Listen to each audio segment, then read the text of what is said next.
Deuxième rencontre avec Peterson Cowen.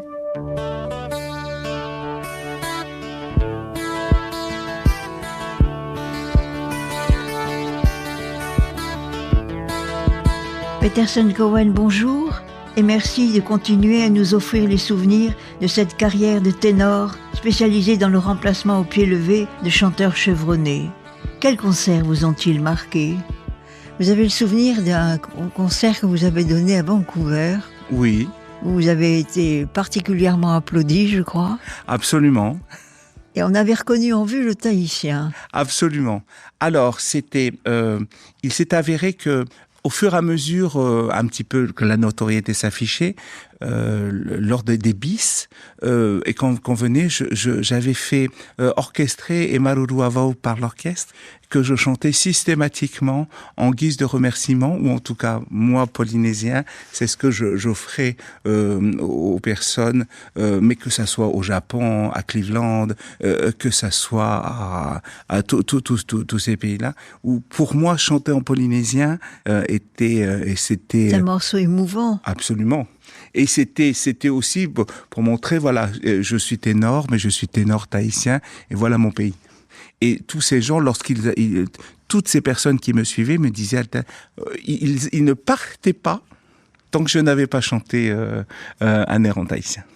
Tant que je n'avais pas chanté le Emaruru Avai, qu'ils commençaient à chanter d'ailleurs dans une espèce de tahitien approximatif, voilà, oui. Mais c'était émouvant pour le petit polynésien d'avoir ces chansons chantées repris par mes amis choristes et du chœur et par le public qui commençait à connaître ce Emaruru Avai et qui chantait. C'était très émouvant, bien sûr.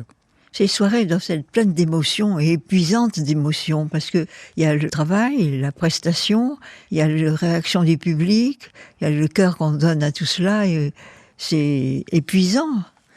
Alors c'est ce qu'on cherche également.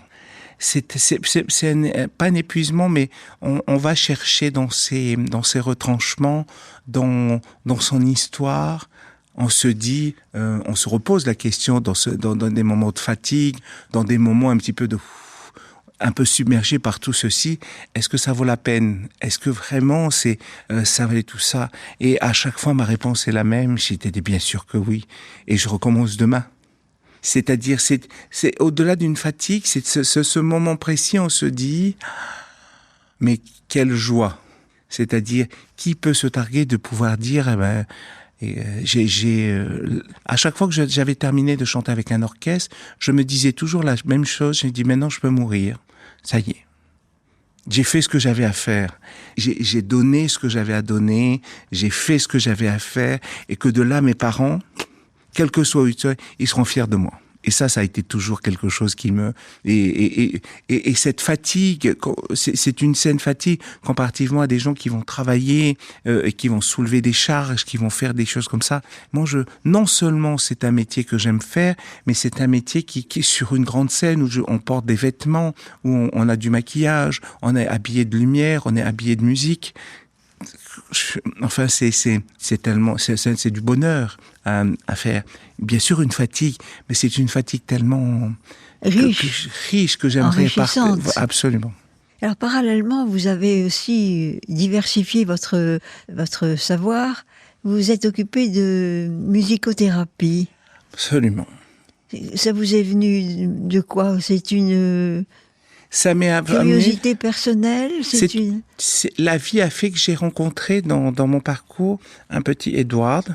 Edward est un gamin qu'on n'aurait pas remarqué. Un petit black, on va pas dire ça autrement, qui est au fond d'un fauteuil, qui me dit « Monsieur, je veux chanter. » Une fois. Je n'y prête pas attention. Deuxième fois, quelques semaines, monsieur, j'aimerais bien chanter Mozart. Au bout de la deuxième fois, donc après, moi, je me suis dit, bon, Peterson, alors, qu'est-ce que tu aimerais ? Donc, du coup, je me suis intéressé, j'ai posé les yeux vers lui, je l'ai regardé, je me suis dit, très bien, écoute, je t'en prie, chante.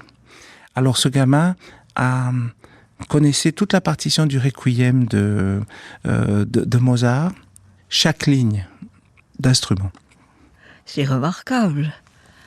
Violon 1, violon 2, violon 3, contrebasson, la voix du chœur, toutes les voix de la partition d'orchestre qu'il connaissait par cœur. Et là, je me suis trouvé très bête. Moi, je me suis dit très bien. Ce gamin était tétraplégique et il n'avait pas du tout de sensation. La seule sensation qu'il avait et qui fonctionnait à peu près, c'était sur le cou, ici, là. Une sensibilité simplement sur le cou. Ici, voilà, où il sentait les choses. Donc, il m'a fallu voir avec lui comment lui apprendre la respiration, c'est-à-dire se servir de l'ensemble de son truc, alors qu'il n'y a que ça qui fonctionnait. Donc je l'ai pris, je l'ai mis sous le piano, ça ne fonctionne pas. Sur un piano à queue, ça ne fonctionne pas. Attaché à un violoncelle, ça ne fonctionne pas. Collé à une contrebasse, ils sont quelque chose. Tiens. Voilà.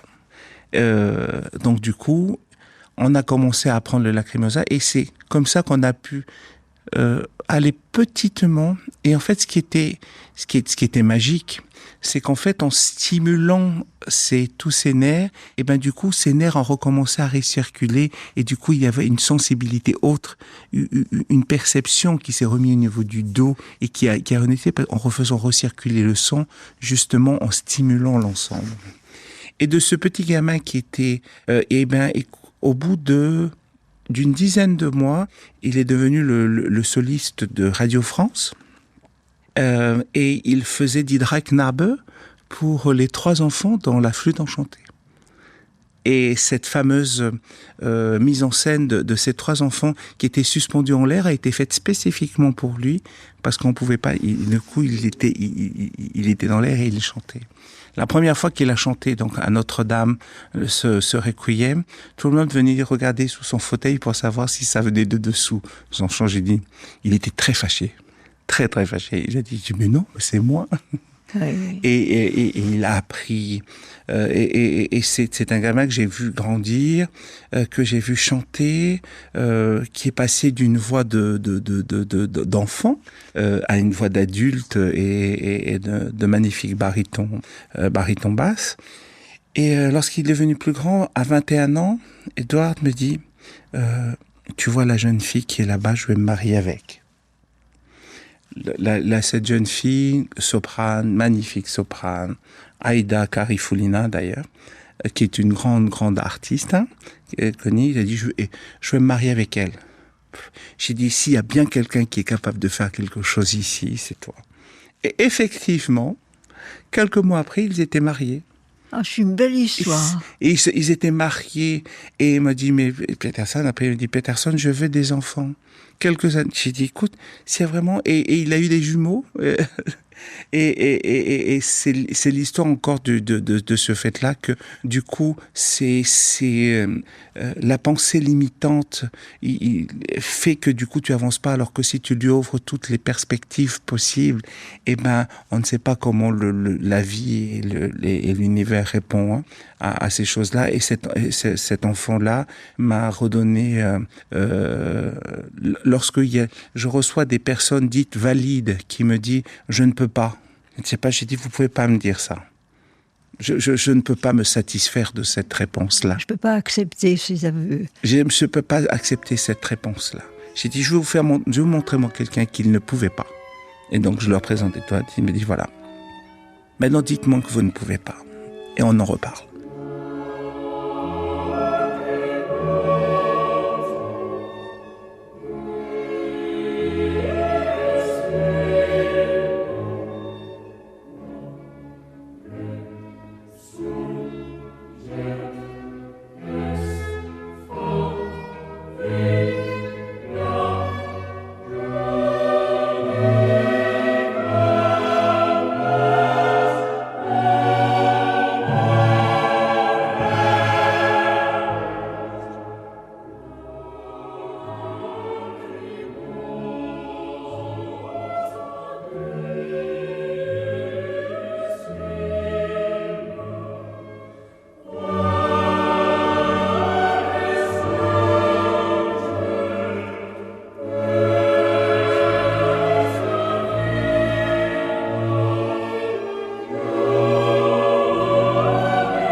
Vous racontez une expérience aussi qui aurait pu être très stressante avec des autistes. Oui. Alors, j'ai des parents qui m'ont sollicité pour des enfants qui étaient autistes. D'ailleurs, j'en ai un dans mon cours ici, qui a été diagnostiqué avec un problème de schizophrénie. Et moi, je me suis dit, mais il n'est pas du tout schizophrène, il est autiste, le gamin, il faut le faire rediagnostiquer. Pour moi, l'autisme, j'ai toujours aimé le handicap ou tout ça, parce que ce sont des gens qui en apprennent plus sur nous également. Et s'il y a bien quelque chose, il y a bien une activité qui permet à quiconque d'exister dans le meilleur qu'il soit, c'est le chant. Et faire chanter des enfants quels qu'ils soient autistes, Asperger ou qui ont l'ataxie de Friedrich, eh bien, ce sont des enfants qui en apprennent long sur notre capacité à faire ou à ne pas faire, ou à nous poser des problématiques là où on n'en avons pas. Et c'est pour moi, c'était une rencontre merveilleuse avec ces enfants-là qui nous donnent accès à peut-être à passer de l'autre côté du miroir avec beaucoup plus d'humilité, probablement. D'humilité et d'humanité. D'humanité et d'humilité, oui. Et j'ai une affection toute particulière pour toutes ces catégories et leurs parents. Qui s'occupent de ces enfants et c'est moi ce que j'appelle moi des handicapables, mes handicapables, voilà. Qui vous avez reçu sans applaudissements, mais avec des cris, des hurlements. Oui, absolument. Ce qui était un peu troublant pour eux. Mais moi, la première fois que je suis parti en pleurant. Lorsque j'ai reçu ces premiers élèves à la Pitié-Salpêtrière, où la première chose que j'ai vue, c'était des hurlements, des cris. Et j'ai demandé donc au professeur, je dis, mais de quoi qu'est-ce que j'ai fait mal? Il m'a dit, mais vous n'avez rien fait de mal. Bien au contraire, ils ne savent pas, c'est-à-dire eux, de se sentir bien, il n'y a pas de degré, de gradation dans ces choses-là. C'est leur manière de montrer qu'ils étaient bien. Une fois que tu sais ça, tu reviens. Mais la première fois, quand toi, profane, tu n'es pas au courant de cela. Moi, j'étais pétrifié. J'ai dit, qu'est-ce que j'ai fait mal? C'est comme si on était sifflé. C'était comme si on était... Absolument. En plus, pour l'artiste, pour les choses. Mais de ça, j'avais peur de les avoir blessés. Tu vois, c'est ça surtout. J'avais peur de les avoir blessés par maladresse ou par méconnaissance. Et donc, je suis revenu en me demandant, j'ai dit, je me suis trompé, je veux savoir où est-ce que je me suis trompé. Il m'a dit, pas du tout. Quand vous repensez à toutes ces années, quel est l'opéra ou le rôle que vous avez joué et chanté le plus facilement, le plus agréablement? Alors, celui que j'ai chanté le plus souvent est La Flûte enchantée, le rôle de Tamino. Et c'est quelque chose que j'aime bien parce que c'est quand même un rôle initiatique. C'est un rôle justement où on va chercher la valeur des gens dans le silence, la valeur des gens parmi les épreuves, la valeur des gens qu'elle soit dans une vie dite factuelle ou une vie dite imaginaire. Mais en tout cas, j'aime cette transposition de la vie de Tamino à notre vie par transposition de héros qu'on pourrait vivre et qu'on aimerait et que je souhaite vivre. Et donc oui, Tamino est cette flûte enchantée qui est une ode à la vie, à l'humanité et à l'espoir. C'est quelque chose qui moi me transcende. Bien sûr, il y a d'autres où on est plus dans le drame, où on est plus dans on est plus dans un émotionnel. Cette allégorie proposée par Mozart et cette flûte enchantée est une allégorie de la vie, est une belle réponse aux affres de la vie. Et moi qui ai passé par avoir enterré toute une même année mes parents, c'était une bonne manière pour moi, une très belle manière pour moi de pouvoir travailler le deuil. Oui. Alors maintenant, vous avez une classe de combien d'élèves? Oh là, plus d'une centaine d'élèves. Centaines d'élèves? Oui. Filles et garçons? Filles et garçons. Papa et maman, jeunes gens, jeunes filles, et je n'ai que... Toutes générations confondues. Toutes générations, et j'ai juste 2 jeunes enfants, 11 et 12 ans. Petite Ali et Nounoui. Ali, c'est ses parents qui sont venus, qui avaient souhaité que je m'installe. Ali fait du violoncelle également. Petit bout de chou, là, de 11 ans. Et alors, moi, j'ai posé la question à Ali, J'ai dit, est-ce que je peux voir votre fille? Donc du coup, Ali, j'ai dit, bon, Ali, alors Ali, est-ce que c'est toi qui veux chanter ou c'est maman? J'ai dit, non, c'est moi. J'ai dit, est-ce que tu veux me chanter quelque chose? Et Ali, juste là, d'ailleurs sur le papa, lors de l'inscription, qui me chante un truc, j'ai dit, bon, très bien. Et cet enfant, je l'ai pris parce qu'il y avait cette envie, cette voix, et que c'était pas quelque chose poussé par les parents, mais une envie en particulier. Ensuite, mon deuxième était Nounoui, un garçon d'une très, qui fait du karaté, qui fait de ceci, qui fait de cela et tout. Et lorsqu'il chante, décoche un sourire. Alors que sinon, il arrive d'une austérité. Et je trouvais ça génial. Et dès que tu le fais chanter, il fait là. Et le chant, et le chant l'épanoui. Et non seulement épanoui, mais en plus, il arrive devant ses parents. J'ai dit non, je refuse. En tout cas, il a des prises de position absolument. J'ai dit, je suis désolé, c'est pas moi. C'est le chant. Dès qu'il doit prendre la parole, il sait prendre la parole, il se tient et c'est génial. Et mon plus jeune élève a 94 ans. Ça va, il n'est jamais trop tard. Absolument. Tony Léogite, qui aussi vient, alors qui arrive, qui marche son canne, qui arrive directement, qui conduit sa voiture, et il vient aussi pour travailler sa mémoire. Il vient aussi pour travailler toute sa mémoire. Très jolie voix de baryton, d'ailleurs. Mon Tony Léogite. Qui avait l'habitude de chanter déjà. Oui, qui chantait pas mal, et qui maintenant de le voir faire, c'est un bonheur. Donc quand j'ai Ali, 9 ans, Tony, 94 ans, vous imaginez Oui, je vois. Voilà. Eh bien, je suis le plus heureux des hommes. De voir ces deux générations dessus et s'entendre pour faire une chanson. Alors, quels chants vous prenez? C'est des chants issus des extraits d'opérettes, d'opéra? Alors, ce que je fais, c'est que d'abord, je fais venir l'ensemble des personnes. Je teste leur voix, c'est-à-dire de quelle tessiture sont-ils, soprano, mezzo-soprano, alto. Bah voilà, j'en fais une classification. Ensuite, je leur propose de me dire, bah voilà, qu'est-ce qu'ils aiment chanter. Je les fais chanter avec des accompagnements de musique et tout. Et au fur et à mesure, je leur donne quelques conseils techniques. Et ensuite, je viens à la technique parce que mon cours se répartit toujours de la chose suivante. Il y a un temps pour la partie technique et des vocalises qui permet de muscler les cordes vocales, muscler l'appareil et la respiration. Ensuite... C'est une mise à disposition des cordes vocales, absolument, la vocalise. Absolument. C'est un échauffement nécessaire. Un échauffement nécessaire pour... quel que soit le chant qu'ils vont faire après. Qu'il soit une technique vocale avec une esthétique classique ou une esthétique de musique actuelle. Ou de musique locale. Parce qu'il y a ça aussi. Donc on commence par des vocalises. On commence par des vocalises. Ensuite, une fois que les vocalises sont, j'intensifie ou je complexifie un petit peu les vocalises en fonction du niveau de l'élève et de ce qu'il veut chanter. Et ensuite, nous passons au choix de chansons. Je lui laisse choisir une ou deux chansons qu'il interprète, que je coach. Et moi, je lui propose une chanson que j'estime être tout à fait à sa portée et qui vont pouvoir le faire progresser.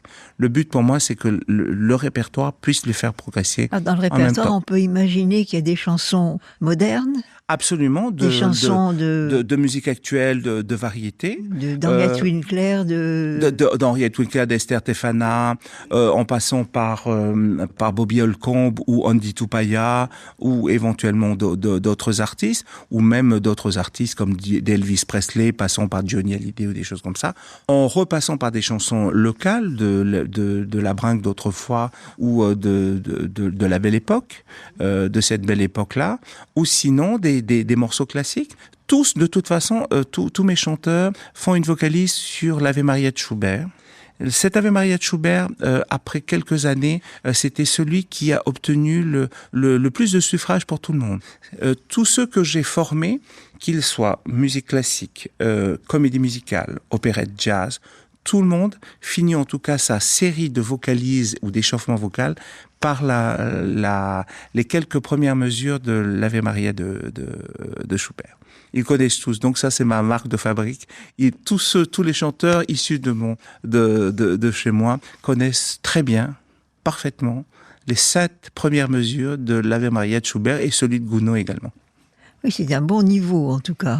Alors, l'idée pour moi, c'est que j'ai fait des collaborations avec le CRR du 93, le CRR de Boulogne et le CNSM de Paris, de telle sorte à ce que le niveau en chant ici permette à ceux qui souhaitent de pouvoir le continuer s'ils vont en métropole dans un degré supérieur. Et c'est surtout, j'avais besoin également d'avoir un jury national qui permet également de donner, en tout cas de valider tout ce qui a été d'une mention en tout cas de qualitative sur l'enseignement et le répertoire abordé ici. Et vous l'avez obtenu? Absolument.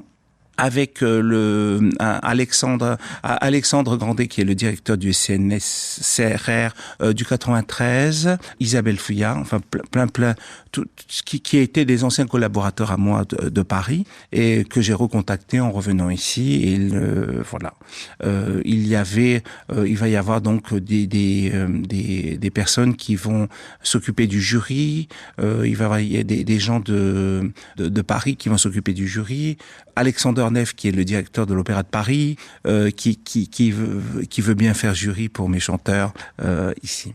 L'idée pour moi, en tout cas avec le conservatoire, c'est que d'ici 5 ans, le conservatoire de la Polynésie française puisse faire partie, en tout cas le département de voix puisse faire partie des 3 plus grands conservatoires du Pacifique Sud en termes de voix et en termes vocales, de telle sorte à ce que les agents qui recrutent, les gens qui font des castings, puissent venir en Polynésie pour venir recruter leurs prochains chanteurs. Parce que je me suis rendu compte de quelque chose personne n'a pas envie de venir en Polynésie pour faire passer un casting. Personne. Tout le monde a envie de venir en Polynésie pour faire ça. C'est un constat. Après, il faut trouver les bonnes personnes et les bonnes agences pour venir. Et je voudrais que d'ici quelques années, la Polynésie soit quand même un lieu à laquelle on puisse venir recruter des chanteurs, parce que je trouve que on n'a pas suffisamment fait ce travail-là pour eux. Ça veut dire aussi que nos chanteurs doivent aussi avoir un niveau en solfège et un niveau de musique au niveau international de qualité. Donc je les pousse. C'est pour ça que ceux qui sont inscrits en cursus chant ont automatiquement un cours de solfège chanteur. Et nous avons recruté pour cette année Emmanuel, qui est quelqu'un qui est d'une absolument formidable avec les chanteurs, notamment des chanteurs polynésiens qui ont peut-être une approche qui leur est très propre, mais qui sait faire une passerelle entre le vocabulaire qu'ils ont et le vocabulaire solfégique pur. Et ça, c'est une très très bonne chose. Et avec son travail, son exigence et sa douceur et surtout sa grande bienveillance, on fait des miracles au niveau du solfège, parce que c'est souvent les choses qui pêchent un petit peu avec la Polynésie et les Polynésiens en termes de travail.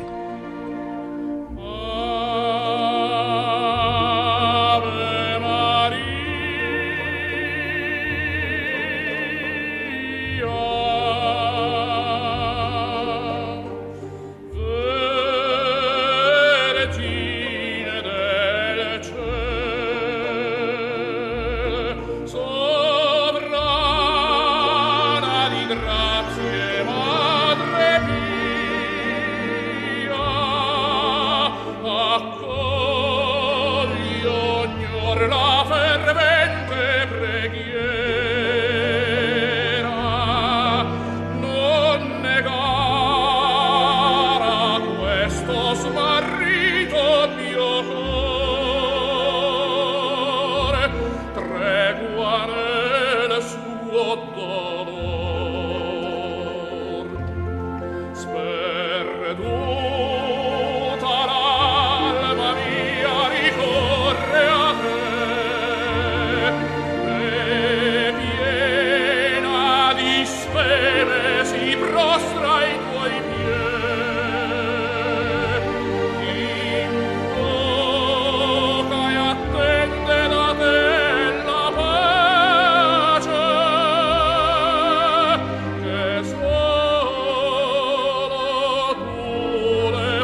y a combien de conservatoires de musique dans le Pacifique? Vous parliez de 3. Nous sommes en relation avec celui de la Nouvelle-Calédonie.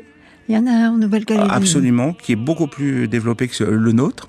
Voilà. Plus ancien peut-être? Plus ancien peut-être, mais surtout avec des locaux beaucoup plus adéquats, c'est-à-dire un véritable auditorium, une véritable fosse d'orchestre. Parce que moi, c'est toujours été la grande problématique pour moi, c'est de faire venir un orchestre. Je connais très bien le directeur. Je connais très bien le directeur de l'orchestre de Sydney, avec laquelle je vais chanter souvent, qui dit écoute, tu as une fosse d'orchestre, on vient. Il y en a pas. Bon, pour plus tard. Absolument. Absolument, ça va venir, donc ça c'est une bonne chose. La Nouvelle-Zélande. À la Nouvelle-Zélande également, avec des choses, et notamment avec Marshall. Monsieur Marshall fait partie de celui qui a été à l'origine de la philharmonique, en tout cas de la mise en place acoustique de ce bijou de technologie culturelle qui est la Philharmonique de Paris, qui a été finalisé par Monsieur Marshall, qui est un Maori, qui est grande classe, grand monsieur, qui est spécialiste de l'acoustique musicale. Fidji n'a rien, n'a pas de conservatoire? Alors la problématique de Fidji, c'est plus associatif et c'est plus privé. Voilà. Et pas de choses comme ça, mais bien sûr, après, beaucoup Singapour, beaucoup Sydney, beaucoup bien sûr la Nouvelle-Calédonie, Hawaï. Nous avons, ici, le conservatoire avait déjà fait en tout cas des collaborations avec la Kamehameha School de Hawaï. Donc plein de choses en place, en tout cas pour que nous puissions avoir un mot à dire dans le monde culturel et dans le monde artistique. Sur vos particularités aussi. Absolument.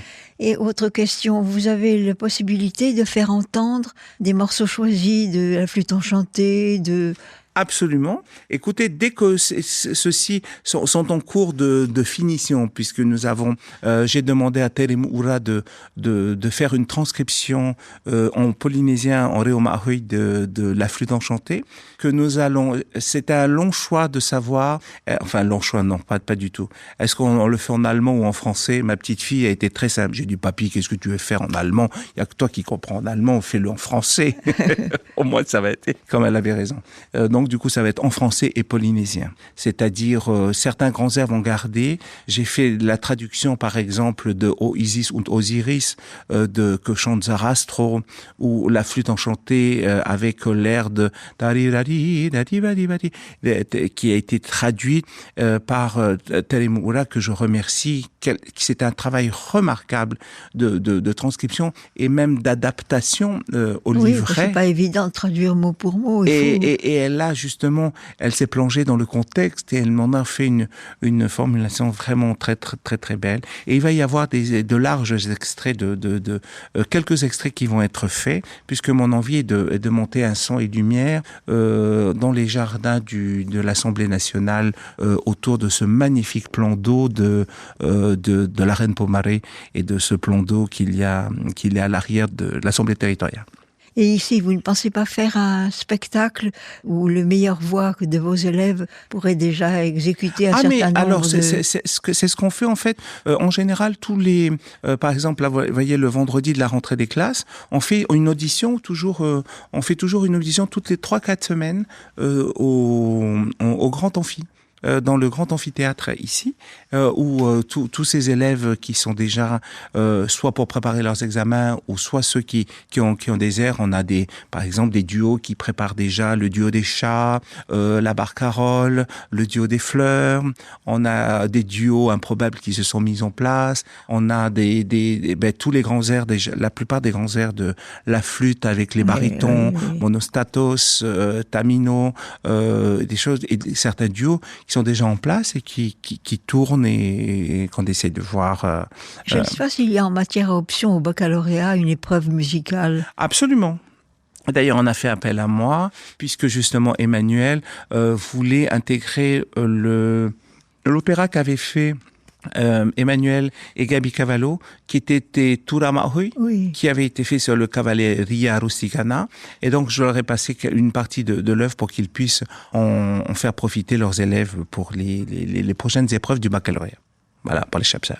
Il y a de belles voix parmi vos élèves. Il y a de très belles voix en devenir, et surtout, ce que j'aime, c'est que ils s'autorisent à venir au classique, alors qu'au début, c'était pas quelque chose qui leur était... Qui les attirait. Et qui, au fur et à mesure du temps de voir, se sont laissés séduire, et ça leur va bien. Je me souviens d'une réflexion d'un des responsables de la radio qui avait voulu faire passer le dimanche un certain nombre de morceaux de musique classique et qui disait, eh bien, on entend les premières mesures et ensuite on change on changeait de poste de radio. Le Polynésien n'était pas encore habitué à écouter ce type de musique. Et maintenant, peut-être davantage. C'est-à-dire, en fait, vous savez, c'est comme... pardon d'être aussi pragmatique, c'est comme le handicap. Tant qu'on n'a personne chez soi qui a du handicap, et du coup, on s'intéresse peu. Aujourd'hui, peut-être de plus en plus de gens s'intéressent au classique parce que leurs petits-enfants, leurs enfants, peut-être pratiquent du piano, un violon. Donc, du coup, ils ont une oreille un peu attentive ou peut-être affective. Oui. Et donc, du coup, ils tendent l'oreille. Et parce qu'ils tendent l'oreille, donc, du coup, ça les intéresse. Ensuite, c'est pour ça que dans mes cours de chant, je suis ouvert aux musiques. Je suis ouvert à toutes les esthétiques. Et de toute façon, qu'il peut le plus, peut le moins. L'inverse n'étant pas vrai. En passant par le classique, on arrive à tout aborder. Et ils se rendent compte qu'effectivement, avec une technicité de classique, on a des choses, et c'est une esthétique qui leur plaît. Et même s'ils s'en défendent, ils se disent, moi j'aimerais bien essayer. Du coup, ce n'est même plus moi qui leur propose, c'est eux qui me demandent, Peterson, moi j'aimerais bien essayer un air classique. De ces jeunes filles qui est arrivée en chantant des airs de Rihanna, qui maintenant chantent Carmen. Oui. Et je me suis dit, voilà, la musique parle d'elle-même, c'est-à-dire la magie opère. Et ça, c'est une belle chose. C'est que l'opéra et l'opérette ont quand même cet avantage, et qui plairait davantage peut-être aux Polynésiens, c'est que c'est une partie chantée, bien sûr, mais une partie jouée. Absolument. Et une partie dansée, quelquefois. Tout à fait. Donc, c'est trois activités en harmonie, qui devraient retrouver leur excellence en Polynésie. Et en fait, c'est ce qu'ils ont retrouvé. C'est-à-dire, vous savez, voilà, ici, si on le remettait dans tel contexte, c'est telle chose. Et du coup, en fait, une fois qu'on leur explique l'opéra, maintenant, lorsque quelqu'un chante un air, je remets dans le contexte. Je lui raconte l'histoire. Oui. Et ils sont tout de suite pris. Une fois qu'on les remet dans le contexte, dans l'histoire, du coup, ils se disent... C'est une découverte. C'est une découverte. Un élargissement. Absolument. Absolument. Et ça, ça fait partie aussi de notre travail pour nous, les profs de musique classique, ou en tout cas d'esthétique classique, d'avoir aussi une approche pédagogique et d'avoir aussi une approche une volonté de vouloir partager. Moi, c'est comme ça que mes professeurs ont, avec moi, partagé la musique classique et l'opéra. Avant de me donner un air, ils me racontaient l'histoire. Pour Una furtiva lagrima de l'élixir d'amour, il me disait c'est un homme qui est de bonne famille, qui est amoureux d'une jeune femme, et c'était l'époque où il fallait donner un élixir, parce que c'était de monnaie courante. Il achète un élixir, donne à cette jeune fille, et c'est avère que ça fonctionne peu ou pas. Donc il se dit peut-être que c'est d'une mauvaise qualité et qu'il faut qu'il mette un peu plus d'argent. Donc du coup, il va et s'engage à l'armée. Il se dit, en m'engageant à l'armée, j'aurai de l'argent, je vais payer. En allant à l'armée, il voit cette jeune fille au loin, et il voit que cette jeune fille, le voyant partir, laisse une larme furtive dégagée sur sa joue. Et là, il dit, mais peut-être qu'elle m'aime déjà, je sens que j'ai besoin, mais je dois y aller. Et c'est là que commence ce fameux air de Una furtiva lagrima. Je me suis dit, dans ces conditions, comment ne pas aimer l'air et ce qui va avec? Voyez, et je fais en sorte, lorsque je reprends la genèse de l'histoire de chaque air que mes élèves prennent, je leur donne un contexte, la barcarolle, Venise qui s'éveille dans un marché de la lagune où toutes les pagodes viennent et se rencontrent, et puis voilà. Et en donnant un contexte, ça permet aux gens... Vous colorez finalement. Mais oui, c'est important. C'est important de faire parler l'imaginaire des gens.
Petersen, heureux, un homme heureux? Je suis un homme heureux, comblé. De faire ce que vous faites? Je suis privilégié. Vous ne regrettez pas de ne plus avoir la scène ou vous avez encore des possibilités d'interpréter, d'être appelé Alors, à chaque fois qu'il y a des vacances, pas pendant des courtes vacances, mais par contre, quand j'ai des vacances de 15 jours, je suis toujours sollicité aux alentours, c'est-à-dire Singapour, Sydney et bientôt le Vietnam, pour pouvoir... vous allez vous rendre dans ces pays-là mais c'est déjà fait, le Vietnam bientôt, parce que nous allons avoir des collaborateurs qui étaient ici et qui vont être en poste là-bas, donc ça va être beaucoup plus facile également. Donc je fais le vœu. Au Vietnam, vous allez chanter quoi? Alors j'aimerais bien, moi, lorsque faire à Vietnam, faire un cycle de mélodies françaises, c'est-à-dire Reynaldo Hahn, Fauré, Massenet, Poulenc, Debussy. Donc c'est un projet qui est certain, Alors ça c'est non seulement qui est certain, ne pouvons pas être partout à la fois. Je suis obligé quand même de ménager mes élèves ici. En ce moment je suis en train de former un élève pour justement s'occuper des débutants, des chanteurs débutants. C'est un jeune Polynésien très talentueux, déjà très connu de la scène polynésienne au niveau en tant que musicien, en tant que niveau que pédagogue, et que c'est quelqu'un, lorsque j'ai proposé, s'il voulait effectivement prendre les débutants et les cours collectifs de débutants, pour vous soulager un petit peu. Pour que je puisse me concentrer sur autre chose. C'est-à-dire, je voudrais montrer des projets peut-être un peu plus élaboré avec l'atelier lyrique, c'est-à-dire un travail plus proche. J'ai des noms comme Jean-Paul Berlier, que vous connaissez, grand monsieur que je salue ici, avec qui je projette justement d'avoir un travail. Il a une capacité que moi je n'ai pas.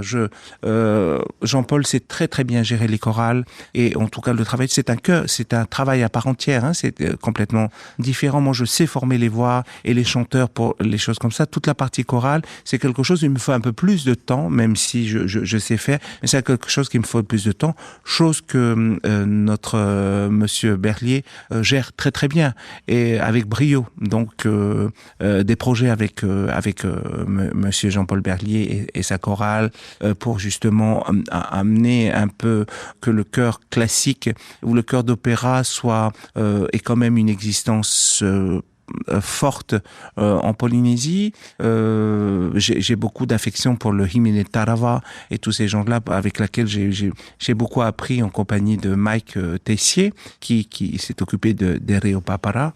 Mais je pense que à nous aussi avec le conservatoire de proposer un travail sur des ouvrages classiques. L'an dernier, ils ont commencé à proposer la Missa Criolla où 2 de mes ténors ont été sollicités, en tout cas David et Tounoui ont été sollicités, ils ont été très très remarqués, j'étais très fier de leur travail. Mais pour soulager également mon travail, donc du coup Kevin va venir, il s'appelle Kevin, qui va s'occuper des cours collectifs pour la rentrée prochaine, sur le mardi et le mercredi. Moi, je vais bien sûr continuer à m'occuper des groupes que j'avais déjà commencé, mais je vais maintenant peut-être augmenter le niveau des cycles 2 et des cycles 3, de telle sorte qu'ils soient très compétitifs par rapport à la concurrence et nationale et internationale s'ils devaient être recrutés pour faire des scènes lyriques. L'art lyrique a de beaux jours devant lui. Oh oui, le Polynésien sait chanter. Le Polynésien a une esthétique du pouls. La seule chose qu'il faut que le Tahitien apprenne, c'est la discipline de l'œuvre, la discipline quant au travail à fournir. Et ça, il y a encore un peu de travail. Mais séduit par le chant, il va y arriver. Absolument. Absolument. Je crois en sa capacité aussi de pouvoir sublimer quelque chose qu'il aime à faire. Est-ce que vous allez participer un petit peu au Heiva ? Alors pour l'instant, je n'ai pas encore été sollicité, mais je vais l'être certainement par plusieurs groupes comme l'an dernier. On m'a sollicité pour plusieurs groupes qui ont d'ailleurs été lauréats pour s'occuper de leur partie chorale, leur partie voix donc oui, je vais participer en tant que coach vocal sur certains d'autres groupes comme d'habitude. J'ai commencé déjà l'an dernier. C'est quelque chose que je méconnais. Le Heiva, c'est vraiment aussi une chose artistique particulière. Donc je le regarde ça avec beaucoup de curiosité. Beaucoup d'intérêt, en tout cas. Beaucoup d'intérêt. Je trouve ça d'une beauté absolue. Je trouve ça tellement dommage que ça se mette là et que ça ne se transporte pas dans un format de spectacle à part entière qui a tout à fait sa place dans des grands théâtres. Et là, vraiment, je le dis en toute bonne foi et avec tout le cœur qu'il faut, c'est que j'estime que le monde entier a besoin de voir ce que Heiva est, parce que quand on voit ce qu'il y a, c'est magnifique. Bon, quand j'ai vu ce que j'ai vu, je me suis dit, mais le monde entier a besoin de voir ça. Oh, vous avez du pain sur la planche. Oui. Vous avez encore de belles années à former des... Et ce qui m'avait amusé, c'est que quand dans votre entretien avec votre mentor, il vous avait dit, ou c'est vous qui l'avez dit, que la qualité de la voix, c'est une chose, l'érudition, c'en est une autre, mais qu'il y avait le chronomètre. Oui. Le chronomètre, c'est la durée durant laquelle une voix persiste sur la même note. Alors, aujourd'hui, lorsque l'on va, par exemple, à la Juilliard ou toutes ces grandes institutions, il n'y a qu'une seule chose qui parle, c'est le chronomètre. Lorsque, par exemple, on veut savoir si vous êtes prêt à faire tel ou tel type de carrière, on vous demande de faire une note, de tenir la note, et il faut faire plus de 25 secondes. Si vous êtes inférieur à 25 secondes, on ne vous retient pas. Si vous n'avez pas ces 25 secondes requises, ça veut dire que vous n'avez pas suffisamment travaillé votre voix. Et le chronomètre parle pour lui. Une technique respiratoire. Et c'est une technique respiratoire et de tenue de son. Et s'il n'y a pas ce minimum de travail-là, vous oubliez. Ah oui, c'est aussi radical. Oui. Il n'y a pas de demi-mesure. Il faut c'est comme tout, c'est comme une mécanique d'une auto, d'un vélo. Si la mécanique ne fonctionne pas, vous allez pas loin du tout. Et le chronomètre avec Pavarotti, c'est ce qui parle. Tout le monde. Il met le chronomètre, je dis, je t'en prie. Et tu tiens la note. Ok, voilà. À partir du moment où tu fais plus de 25 secondes, on te retient pour chanter ton air. Si tu fais pas tes 25 secondes, tu t'en vas. Et on peut aller jusqu'à 45 secondes? On peut aller jusqu'à 1 minute 30. C'est énorme, 1 minute 30. Et 1 minute 30, c'est autant que l'apnée. Voilà, c'est ça. Farinelli, 1 minute 30. D'ailleurs, il y a une technique qui s'appelle comme lui, la technique Farinelli. Peterson Cohen, je vous remercie beaucoup de vous être livré comme vous l'avez fait. Merci, ça m'a Michel. passionné. J'espère que mes auditeurs et auditrices seront comme moi. En tout cas, c'est un bon moment que nous avons passé avec vous. Et je souhaite que vous donniez à la Polynésie l'essor que ses voix méritent.